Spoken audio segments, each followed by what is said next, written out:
لیکن جہاں اللہ تبارک و تعالیٰ نے اس اولاد کو ایک نعمت قرار دیا ہے، وہیں پر اللہ رب العالمین نے دوسری طرف اس کو ایک آزمائش بھی کہا ہے، دوسری طرف اللہ تبارک و تعالیٰ نے اس اولاد کو ایک فتنہ بھی کہا ہے۔ اللہ رب العالمین کا فرمان قرآن مجید کے اندر سورۃ تغابن کے اندر اللہ تبارک و تعالیٰ فرماتا ہے انما اموالکم و اولادکم فتنہ، اے مسلمانوں تمہارے لیے تمہارا مال اور تمہاری اولاد اس دنیا کے اندر ایک فتنہ، ایک آزمائش ہے۔ اپنی اولاد کو بڑھانے کے لیے، اپنی اولاد کو ترقی میں لانے کے لیے ہم دن رات ایک کر دیتے ہیں، لیکن میرے پیارے ساتھیوں یہی اولاد کبھی کبھی دشمن بھی بن سکتی ہے، یہی اولاد ہمیں کبھی دھوکہ بھی دے سکتی ہے۔ اللہ رب العالمین اس کا تذکرہ قرآن مجید کے اندر ہی کرتا ہے، یا ایھا الذین آمنوا ان من ازواجکم واولادکم عدوا لکم فاحذروہم، اے ایمان والو اپنی بیویوں سے اور اپنی اولاد سے ڈرو، اس لیے کہ یہ تمہارے دشمن بھی ہو سکتے ہیں۔ میرے پیارے ساتھیوں بسم اللہ الرحمن الرحیم۔ السلام علیکم ورحمۃ اللہ وبرکاتہ۔ الحمدللہ رب العالمین والصلاة والسلام علی سید الانبیاء والمرسلین وعلی آلہ وصحبہ اجمعین، اما بعد۔ سامعین کرام، آج کے اس نشست میں میرا موضوع خطابت ہے اولاد ایک نعمت بھی ہے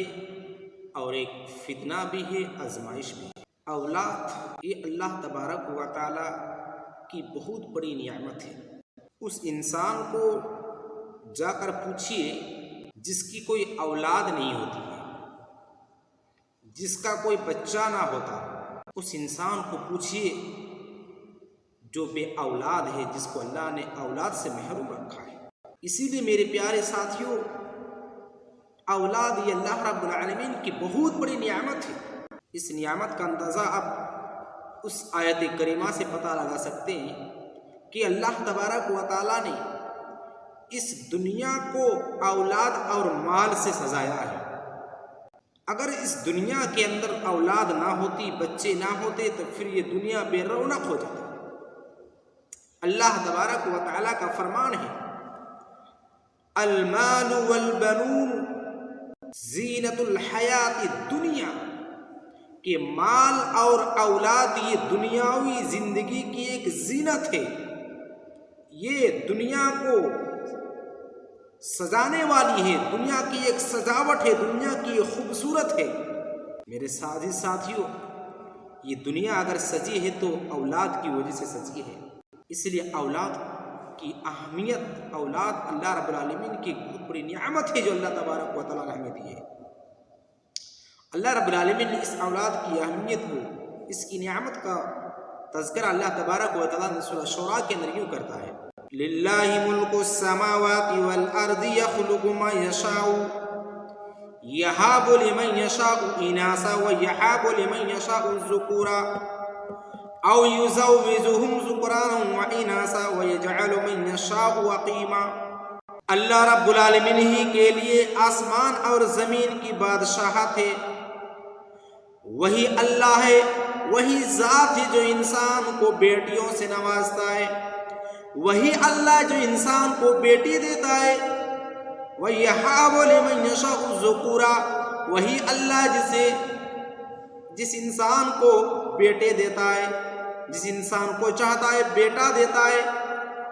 او یزوجہم ذکرانا واناثا، اللہ رب العالمین جس انسان کو چاہتا ہے بیٹا بیٹی دونوں دیتا ہے، یعنی جڑوا اللہ تبارک و تعالیٰ اس انسان کو اولاد دیتا ہے۔ وَيَجْعَلُ مَن يَشَاءُ عَقِيمًا، اللہ رب العالمین جس انسان کو چاہتا ہے بانجھ کر دیتا ہے، جس کو اللہ تبارک و تعالیٰ چاہتا ہے بے اولاد کر دیتا ہے۔ انہ علیم قدیر، اللہ تو ہر چیز کا علم رکھنے والا ہے۔ اس آیت کریمہ سے معلوم کیا ہوتا ہے کہ اولاد ایک نعمت ہے، اللہ نے ہر انسان کو ایک نعمت عطا فرمائی ہے۔ اس لیے ہم اپنی اولاد کی اہمیت کو سمجھیں اور ہم اپنی اولاد کو اسلامی تعلیم سے آراستہ کریں۔ میرے عزیز ساتھیوں، کیونکہ اس اولاد کی ضرورت انبیاء کرام کو بھی پڑی۔ حضرت ابراہیم علیہ السلام کو اللہ تبارک و تعالیٰ نے کوئی بیٹا نہیں دیا تھا، ان کی ایج، ان کی عمر 80 سال تقریباً ہو گئی تھی۔ اللہ تبارک و تعالیٰ نے ان کو کوئی بیٹا سے نہیں نوازا تھا، لیکن حضرت ابراہیم علیہ السلام یہ ہمیشہ دعا کرتے رہے، ربی ہب لی من الصالحین، اے اللہ مجھے نیک بیٹا عطا فرما۔ یہی دعا حضرت زکریا علیہ السلام نے بھی کی۔ حضرت زکریا علیہ السلام بھی بوڑھے ہو گئے، اللہ نے ان کو کوئی اولاد نہیں دی، لیکن حضرت زکریا علیہ السلام اللہ تبارک و تعالیٰ کو اولاد مانگ رہے ہیں، رب لا تذرنی فردا وانت خیر الوارثین، اے اللہ ہمیں اس دنیا کے اندر اکیلا نہ چھوڑنا، بلکہ اللہ تو مجھے ایک بہترین وارث عطا فرما۔ تو نبیوں کو بھی اولاد کی ضرورت تھی، اس لیے کہ اولاد ایک اللہ رب العالمین کی بہت بڑی نعمت ہے، اس لیے ہم اپنی اولاد کو نعمت سمجھتے ہوئے ہم ان کو دینی تعلیم سے آراستہ کریں، دینی تعلیم دیں، ان کے آداب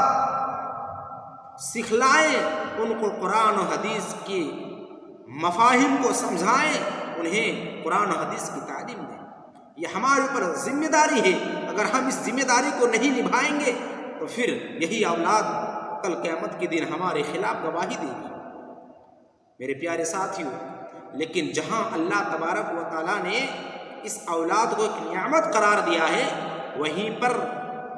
اللہ رب العالمین نے دوسری طرف اس کو ایک آزمائش بھی کہا ہے، دوسری طرف اللہ تبارک و تعالیٰ نے اس اولاد کو ایک فتنہ بھی کہا ہے۔ اللہ رب العالمین کا فرمان قرآن مجید کے اندر سورۃ تغابن کے اندر اللہ تبارک و تعالیٰ فرماتا ہے، انما اموالکم و اولادکم فتنہ، اے مسلمانوں تمہارے لیے تمہارا مال اور تمہاری اولاد اس دنیا کے اندر ایک فتنہ، ایک آزمائش ہے۔ جس اولاد کی خاطر، جس مال کے خاطر تم اس دنیا کے چکر میں آ جاتے ہو، جس مال کے خاطر، جس اولاد کے خاطر تم رات و دن ایک کر دیتے ہو، اللہ رب العالمین کے فرامین کو چھوڑ دیتے ہو، نماز کو چھوڑ دیتے ہو، روزے کو چھوڑ دیتے ہو، بہت سارے ایسے نیک اعمال ہیں جو اللہ تبارک و تعالیٰ نے آپ کو کرنے کا حکم دیے ہیں، لیکن آپ اس کو نہیں کر رہے ہیں۔ آپ اپنی اولاد کی ترقی کرنے کے لیے، اپنی اولاد کو بڑھانے کے لیے، اپنی اولاد کو ترقی میں لانے کے لیے ہم دن رات ایک کر دیتے ہیں،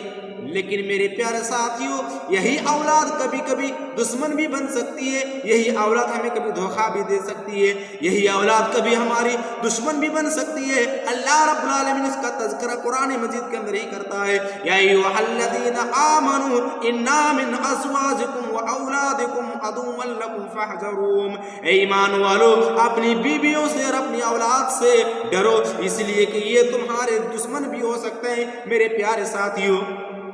جس اولاد کے خاطر، جس بیوی کے خاطر ہم اللہ تبارک و تعالیٰ کے حرام کردہ چیزوں کو کرنے پر بھی ہم راضی ہو جاتے ہیں، اللہ رب العالمین کے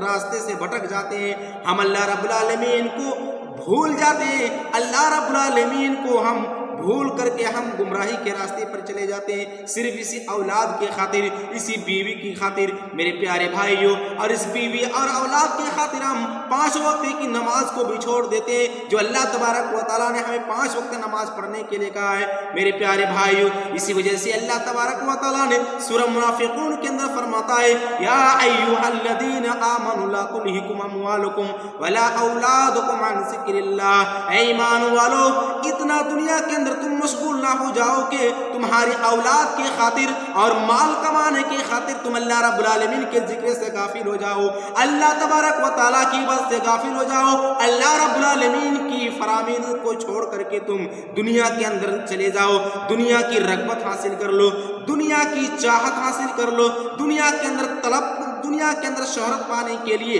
دنیا کے اندر لیڈر بننے کے لیے، دنیا کے اندر ایک سرپنچ اور ایک مخیا بننے کے لیے تم دنیا کے پیچھے لگ جاؤ اور اللہ تبارک و تعالیٰ کے فرامین کو چھوڑ دو۔ اللہ نے جو تمہیں ذکر کرنے کے لیے پیدا کیا ہے، اللہ نے جو تم کو عبادت کرنے کے لیے پیدا کیا ہے، اس مقصد کو تم بھول نہ جاؤ۔ اس لیے کہ اللہ تبارک و تعالیٰ ہمیں انسان کو پیدا ہی کیا صرف آپ نے عبادت کرنے کے لیے۔ اللہ کہتا ہے وَمَا خَلَقْتُ الْجِنَّ وَالْإِنسَ إِلَّا لِيَعْبُدُونَ، ہم نے اس دنیا کے اندر انسانوں کو اور جنوں کو صرف اس لیے بنایا، اس لیے پیدا کیا کہ میں صرف اور صرف اللہ کی عبادت کرنے کے لیے۔ میرے پیارے ساتھیوں، اس لیے ہم اللہ رب العالمین سے ہمیشہ یہ دعا کریں کہ اللہ آپ نے، اے اللہ تو نے جو نعمت دی ہے، اے اللہ اولاد کی شکل میں ہو چاہے مال کی شکل میں ہو، اے اللہ ہمیں اس کو صحیح جگہ پر یوز کرنے کی توفیق عنایت فرمائے۔ اے اللہ تو نے جو ہمیں اولاد دی ہے، اس اولاد کی نعمت کو سمجھ کر کے اے اللہ ہمیں اس کی توفیق دے کہ ہم اپنے بچوں کو صحیح ٹرننگ دیں، صحیح تربیت دیں۔ میرے پیارے ساتھیوں، یہیں سے میں اپنی تقریر کو ختم کرتا ہوں۔ آخر میں اللہ رب العالمین سے یہ دعا ہے کہ اللہ ہم تمام مسلمانوں کو قرآن و حدیث کی بات سمجھنے کی توفیق عنایت فرمائے۔ وما علینا الا البلاغ۔ السلام علیکم ورحمۃ اللہ وبرکاتہ۔ عداوت مجھ سے کیوں اتنی، میں تو قرآن کا داعی ہوں، رسول اللہ کا وارث، صحابہ کا سپاہی ہوں۔